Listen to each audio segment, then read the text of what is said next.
Hi friends, welcome to my channel. நம்ம best page ஆப்பில் ஒரு சில அப்டேட்ஸ்லாம் கொடுத்துருக்காங்க. அது என்னென்னு தான் பார்க்க போகிறோம். ஃபஸ்ட் அப்டேட் என்னென்னா, பெண்டிங் இஷ்யூஸ், ஏதாவது இஷ்யூ இருக்கிறவங்க, சார் ஆல்ரெடி சொல்லியிருந்தார் லாஸ்ட் அட்லில், ஏதாவது இஷ்யூ இருக்கிறவங்க கண்டிப்பாக கிளியர் பண்ணிக்கலாம் எல்லாமே அப்படின்னு சொல்லிட்டு, அது எந்த மாதிரி எந்த மாதிரி மெசேஜ் பண்ணணும்னு சொல்லியிருந்தார். அது சொல்லியிருக்காரு sbottvm@gmail.com.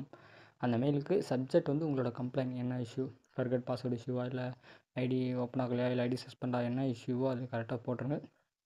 நெக்ஸ்ட்டு மெசேஜ் பண்ணணும், என்ன மெசேஜோ அதுக்கு ரிலேட்டட் மெசேஜஸ், அப்புறம் நேமு, உங்களோட ஸ்டாஃப் ஐடி கரெக்டாக போட்டுக்கோங்க. கான்டாக்ட் நம்பர் கொடுத்துருங்க. கம்ப்ளைண்ட் வந்து எக்ஸ்பிளைன் பண்ணுங்கள் ஃபுல்லாகவே, என்ன மாதிரி இஷ்யூஸ் என்ன இதுன்னு சொல்லிட்டு. ஐடி ஃபர்கட் பாஸ்வேர்டு இஷ்யூஸு அது வீடியோ ரெக்கார்டாக எடுத்து கூட அட்டாச் பண்ணுங்கள், ஒன்றும் பிரச்சனை இல்லை. கண்டிப்பாக அந்த மாதிரி பண்ணுங்கள், நல்லா பெனிஃபிட்டாக இருக்கும். ஏன்னா வித்ட்ரால் ஏதாவது ஹிஸ்ட்ரி பெண்டிங்கு, வித்ட்ரால் அமௌண்ட் வரல, அந்த மாதிரி என்ன வித்ட்ரால் அமௌண்ட்டோ இல்லை ஃபர்கட் பாஸ்வேர்டோ ஏதோ ஒன்று கண்டிப்பாக இஷ்யூ இருக்கிறவங்க இருப்பாங்க. அந்த இஷ்யூக்கு தகுந்த மாதிரி ஃபுல்லாக டீட்டெயில்ஸ் ப்ரூஃபோட அட்டாச் பண்ணணும். அதுதான் முக்கியமான விஷயம். இமேஜாக இருந்தாலும் சரி, இல்லை இமேஜோட வீடியோ இருந்தால் பெட்டராக இருக்கும். அது பெஸ்ட்டாக இருக்கும். வீடியோவோட எடுத்து அப்லோட் பண்ணுங்கள். மெயில் பண்ணிங்கன்னா ஒரு 3 days, Saturday Sunday leave, working days மட்டும் அந்த 7 day ஃப்ரைடே வரைக்கும் அந்த இதில் இங்கே மெசேஜ் வரும். உங்களுக்கு 3 days அவங்க ரிப்ளை பண்ணுவாங்க. நீங்கள் போட்டிங்கன்னா அந்த சாட்டர்டே சண்டே விட்டு ஒர்க்கிங் டேஸில் 3 days உங்களுக்கு ரிப்ளை வரும். அது கண்டிப்பாக மெயில் மூலிமா பண்ணுவாங்க. உங்களோட இஷ்யூ கிளியர் ஆகிடுச்சுன்னா கிளியர்னு சொல்லிட்டு மெயில் வரும். எதாக இருந்தாலும் மெயில் வரும். கண்டிப்பாக எல்லா அப்டேஷனுமே கொடுப்பாங்க. கண்டிப்பாக யாராவது பெண்டிங் இஷ்யூ இருக்கோ கண்டிப்பாக கிளியர் பண்ணிக்கோங்க. கண்டிப்பாக இதை விட்ட மறுபடியும் ஒரு ஓப்பன் பண்ணிட்டு அப்புறம்லாம் கண்டிப்பாக அந்த இஷ்யூலாம் டக்குன்னு பார்க்க மாட்டாங்க. அதனால தான் இப்போ டைமிங் 5 days கொடுத்துருக்காங்க. இன்றைக்கி இருந்து 5 days இருக்கும். கண்டிப்பாக எல்லாருமே பார்த்து கிளியர் பண்ணிக்கோங்க. ஏதாவது இஷ்யூ இருக்கா என்னன்னு சொல்லி பார்த்துட்டு, யாராவது இஷ்யூ இருக்கோ அவங்கள கண்டிப்பாக மெயில் பண்ணி கிளியர் பண்ணிக்கோங்க. மெயில் வந்து உங்களோட அஃபிஷியல் மெயிலேருந்து பண்ணணும். அஃபிஷியல்னால் நீங்கள் எது ரிஜிஸ்ட்ரேஷன் பண்ணியிருக்கீங்களோ அந்த மெயிலேருந்து பண்ணுங்கள். ஏன்னா மெயில் ஐடி இஷ்யூ இருக்கிறவங்க தான், ஏன்னா மெயில் ஐடி தொலைஞ்சிருச்சு, மெயில் ஐடி லாகின் பண்ண முடியல, அந்த மெயில் யூஸ் பண்ண முடியலன்றவங்க தான் வேறு மெயில் சேஞ்ச் பண்ணுறதுக்கோசரம் அப்டேட் பண்ணுவாங்க. அவங்க வேறு மெயில் பண்ணாலையோ அவங்க காண்டாக்ட் பண்ணி அதுக்கான வெரிஃபிகேஷன்லாம் பண்ணிவிட்டு தான் சேஞ்ச் பண்ணி கொடுப்பாங்க. கண்டிப்பாக எல்லாமே கரெக்டாக போயிட்டுருக்கும். எல்லாம் கரெக்டாக பண்ணிக்கோங்க. நம்ம நெக்ஸ்ட் அப்டேட் பார்க்கலாம். Cloud storage details.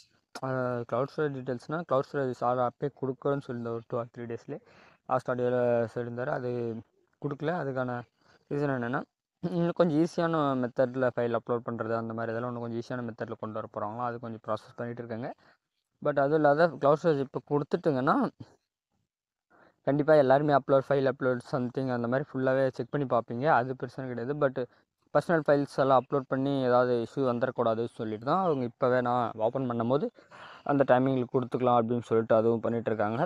கொஞ்சம் ஃபைலும் கொஞ்சம் ஈஸியாக மெத்தடில் எல்லாமே ஒர்க் பண்ணுற மாதிரி கொண்டு வந்துடலாம் அப்படின்னு சொல்லிட்டு பண்ணிகிட்ருக்காங்க.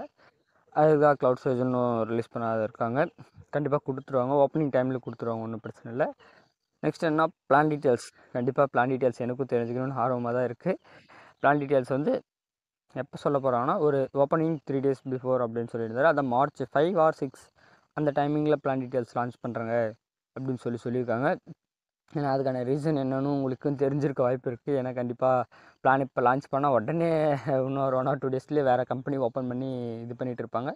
அதனால் பிளான் டீட்டெயில்ஸ் வந்து March 5 or 6 சம்திங் ஓப்பன் பண்ணலாம் அப்படின்ற மாதிரி சொல்லியிருக்காங்க. நெக்ஸ்ட்டு டாஸ்க் வந்து ஒரு 5 to 6 டாஸ்க் அந்த மாதிரி இருக்குன்னு சொல்லியிருக்காங்க. ஒரு 5 டாஸ்க் 6 டாஸ்க் அந்த மாதிரி இருக்கும் அப்படின்ற மாதிரி சொல்லியிருக்காங்க. அது பிளான் லான்ச்சிங் அப்போ தெரியும் என்ன இதுன்னுட்டு. இன்னொன்று நெக்ஸ்ட் அப்டேட் என்னென்னா, நியூ ஜாயினிங். இப்போ நியூ ஜாயினிங் இப்போ ஃப்ரீயாக ஜாயின் பண்ண போகிறாங்க பார்த்தீங்களா, அவங்க வந்து மேக்ஸிமம் 10 months மட்டும்தான் ஜாயின் பண்ண முடியும். அது மேக்ஸிமம் தான் 10 months. மினிமம் எவ்வளோ நாள் இருக்கலாம், 2 or 3 months, 4 months, 5 months. ஏன்னா அவங்க குறிப்பிட்ட டார்கெட் வச்சுருக்காங்க. டார்கெட்னால் இத்தனை மெம்பர் மட்டும் தான் உள்ளே இருக்கணும் அப்படின்னு சொல்லிட்டு ஒரு டார்கெட் வச்சுருக்காங்க. அவ்வளோ மட்டும் இருந்தால் போதும். அதுக்கப்புறம் எக்ஸ்ட்ரா மெம்பர்ஸ் தேவையே இல்லை. ஏன்னா அவங்களுக்கு தெரியும் இந்த கான்செப்ட் இத்தனை மெம்பர் மட்டும் இருந்தால் போதும்னு சொல்லிட்டு அவங்க ஒரு வச்சுருக்காங்க. அது எத்தனை மெம்பர் என்னதுன்னு ஒன்று சொல்லலை. அத்தனை மெம்பர் மட்டும் வந்தால் போதும்னு சொல்லி வச்சுருக்காங்க. அது அந்த 10 monthsக்குள்ளே வந்து என்ன ஃப்ரீ ஜாயினிங்னா கண்டிப்பாக டீம் டக்குன்னு வரும்.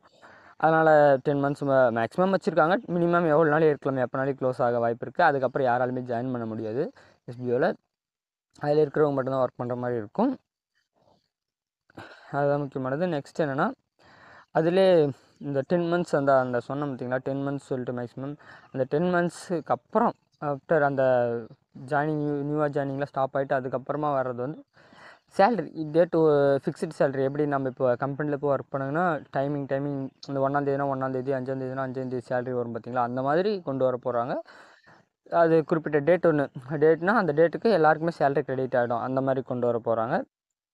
அது 10 மந்த்ஸ் மேக்ஸிமம்னா அந்த டைமிங் தான். அது அப்போ பார்த்துக்கலாம், ஒன்றும் பிரச்சனை இல்லை. அதுவும் அப்டேஷன் சொல்லியிருந்தார். நெக்ஸ்ட் என்னென்னா, நியூ ஜாயினிங் பண்ணுறவங்க எல்லாருக்குமே ஒரு முக்கியமான கண்டிஷன் என்னென்னா, எல்லாருமே ஃபஸ்ட்டு பிளான் லான்ச்சிங்னா வெப்சைட்டில் எல்லாமே அப்டேட் பண்ணியிருப்போம். ஃபஸ்ட்டு எல்லோரும் போய் வெப்சைட்டில் பார்த்துட்டு வந்து ஜாயின் பண்ண சொல்லுங்கள். கண்டிப்பாக இந்த டைமிங்லாம் கொஞ்சம் ஸ்ட்ரிக்டாக இருப்பாங்க. நான் முன்னேருந்து சொல்லிட்டு இருந்தது தான். இதெல்லாம் ஃபஸ்ட்டு வெப்சைட்டை விசிட் பண்ணி பார்க்க சொல்லுங்கள். நெக்ஸ்ட்டு பிளான் டீட்டெயில்ஸை தெளிவாக பார்த்துட்டு நல்லா தெரியுமான்னு சொல்லி கேட்டுட்டு, அவங்களுக்கு வேறு ஏதாவது டவுட்ஸு, பிளானை பற்றி ஏதாவது தெரியல, டீட்டெயில்ஸ் ஏதாவது வேணுமா என்னதுன்னு தெரிஞ்சுக்கிட்டு, பிளானை பற்றி ஃபுல் டீட்டெயில்ஸ் தெரிஞ்சுக்கிட்டு அதுக்கப்புறமா ஜாயின் பண்ண சொல்லுங்கள். கண்டிப்பாக இந்த வீட்டில் வெரிஃபிகேஷன் கால் வந்துட்டுருக்கும். அந்த வெரிஃபிகேஷன் காலில் கண்டிப்பாக அவங்களுக்கு டீட்டெயில்ஸ் எதுவுமே தெரியல, மொத்தமாக ஜாயின் பண்ணிட்டாங்க அப்படின்னு சொல்லிட்டு ஏதாவது சொல்லிட்டாங்கன்னா கண்டிப்பாக அவங்களோட ஐடியும் சஸ்பெண்ட் ஆகிடும். இன்ட்ரடியூசர் உங்களோட ஐடியும் சஸ்பெண்ட் ஆகிடும். கண்டிப்பாக அந்த டீட்டெயில்ஸ் தெரிஞ்சுக்கோங்க. யார் ஜாயின் பண்ணுற மாதிரி இருந்தாலும் ஃபஸ்ட்டு டீட்டெயிலை ஃபுல்லாக தெரிஞ்சுக்க சொல்லுங்கள். எல்லாருமே கரெக்டாக வெப்சைட்டை போய் பார்க்க சொல்லுங்கள். வெப்சைட்டில் பார்த்து நல்லா டீட்டெயில்ஸ்லாம் பார்க்க சொல்லுங்கள். ஃபுல்லாக பார்த்தும் தெரியல, அவங்களுக்கு அப்பவும் தெரியல அப்படின்ற பட்சத்தில் நீங்களே ஃபுல்லாக எக்ஸ்பிளைன் பண்ணுங்கள். என்னென்ன மாதிரி கான்செப்ட் இருக்குது, என்ன ஏதுன்னு பார்த்து ஃபுல்லாக எக்ஸ்பிளைன் பண்ணுங்கள். ஃபஸ்ட்டு அவங்க வெப்சைட்டை பார்த்துட்டு ஃபுல் டீட்டெயில் தெரிஞ்சுக்கிட்டு எதாக இருந்தாலும் பண்ண சொல்லுங்கள். அதான் பெட்ரு. ஏன்னா அப்போ தான் அவங்களுக்கும் டீட்டெயில்ஸ் ஃபுல்லாக தெரிஞ்சு இதாகும். ஏன்னா கம்பெனிக்கும் அப்போ தான் அந்த மாதிரி ஆட்கள் தான் தேவை. ஏன்னா எல்லாமே டீட்டெயில்ஸ் வந்து கொஞ்சம் ஓரளவுக்கு புரிஞ்சுக்கணும், தெரிஞ்சுக்கணும். சும்மா மற்றவனே ஜாயின் பண்ணிவிட்டு அமௌண்ட் மட்டும் வரணும், அமௌண்ட் வரணும்னு சொல்லிட்டுலாம் இதில் இருக்கக்கூடாது. ஃபுல் டீட்டெயில்ஸ் தெரிஞ்சுக்கணும். ஏன்னா அப்போ தான் அவங்களுக்கும் பெட்டராக இருக்கும், அவங்களுக்கும் ஈஸியாக அண்டர்ஸ்டாண்ட் ஆகும். நெக்ஸ்ட் என்ன, அப்புறம் கேட்டகரி ஆஃப் ஐடி கார்டு. இப்போ வந்து எஸ்பிஓவில் நீங்கள் ஜாயின் பண்ணிங்கன்னா ஃப்ரீ ஜாயினிங் ஜாயின் பண்ணுறவங்களுக்கு கிடையாது. அதுக்குன்னு ஒரு சில கேட்டகரிஸ் வச்சுருப்பாங்க. அது பிளான் லான்ச் பண்ணும்போது தெரியும். அந்த கேட்டகரிஸ் வந்தாங்கன்னா எல்லாருக்குமே ஐடி கார்டு கொடுப்பேன்ற மாதிரி சொல்லியிருக்காங்க. கண்டிப்பாக அது தாராளமாக கொடுப்பாங்க. ஏன்னா தெரிஞ்சது ஆல்ரெடி சொல்லியிருந்தது தான். ஐடி கார்டு கொடுப்பாங்க அப்படின்னு சொல்லியிருக்காங்க. அது என்னென்ன கேட்டகரி என்ன ஏதுன்னு பிளான் டீட்டெயில்ஸில் பார்த்துக்கலாம், ஒன்றும் பிரச்சனை இல்லை. சொன்னால் சேலரி ஸ்லிப்பும் சொல்லியிருந்தார் சாரில். இதுக்கு முன்னாடி போட்டிருந்த ஆடியோவில் சேலரி ஸ்லிப்பும் கொடுப்பேங்க அப்படின்ற மாதிரி சொல்லியிருந்தார். அதுவும் பார்த்துக்கலாம், ஒன்றும் பிரச்சனை இல்லை.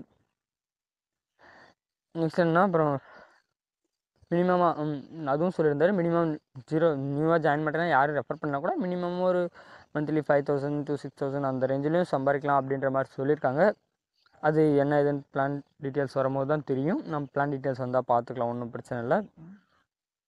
நெக்ஸ்ட் என்ன, இன்னொரு அப்டேட்னா, இந்த நியூ ஜாயினிங் இப்போ ஜாயின் பண்ண போகிறாங்க பார்த்தீங்களா, அவங்க கண்டிப்பாக ஒரு பேன் கார்டு, ஒரு பேங்க் அக்கௌண்ட், ஒரு டிவைஸ் அந்த மாதிரி கான்செப்டில் தான் இருக்கணும். ஏன்னா ஒரு ஆளுக்கு ஒரு ஐடி தான் போடுற மாதிரி கான்செப்ட் இருக்கும். ஏன்னா இதில் பேன் கார்டு பேஸ் பண்ணி டீட்டெயில்ஸ்லாம் பே பண்ணி எல்லாமே கவர்மெண்ட் லீகலாக கொண்டு போக போகிறாங்க. அதனால் ஒரு ஆளுக்கு ஒரு ஐடி தான் போடணும், ஒரு பேன் கார்டுக்கு ஒரு ஐடி அந்த கான்செப்டில் தான் வரும். நம்ம பிளான் லான்ச்சிங்கில் பார்த்துக்கலாம். Okay friends, thank you.